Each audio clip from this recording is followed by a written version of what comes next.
सोमनाथ सूर्यवंशी यांच्या संदर्भातला जो विषय या ठिकाणी आला, आता याच्यामध्ये पोस्टमार्टम रिपोर्ट हा वेगळा आहे.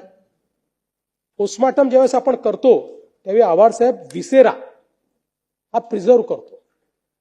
पोस्टमार्टमचा रिपोर्ट हा बाह्य जे काही ते हे असतात आणि जे काही आतल्या पार्ट्स पाहतात त्याच्या आधारावर केला जातो आणि त्याचा अंतिम रिपोर्ट हा विसेराच्या आधारावर येतो. आता विसेराचा जो रिपोर्ट आलेला आहे तो रिपोर्ट आणि पोस्टमार्टम रिपोर्ट याच्यामध्ये विसंगती आहे.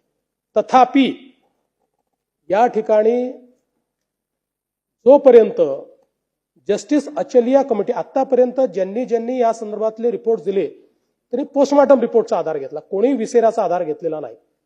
पण जस्टिस अचलियांची समिती आपण या ठिकाणी नेमलेली आहे आणि जस्टिस अचलियाच्या समितीला आपण या संदर्भातली टर्म्स ऑफ रेफरन्स दिलेल्या आहेत.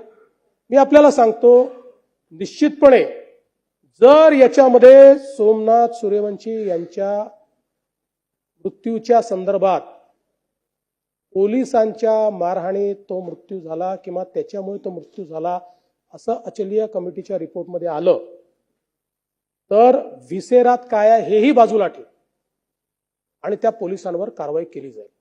आता आपण तुम्हाला माहिती आहे यामध्ये पोलीस निरीक्षक आणि 4 लोकांना ऑलरेडी सस्पेंड केलेलं आहे. पण जर अचलिया कमिटीने सांगितलं तर मनुष्यवधाचा गुन्हा देखील त्यांच्यावर दाखल केला जाईल.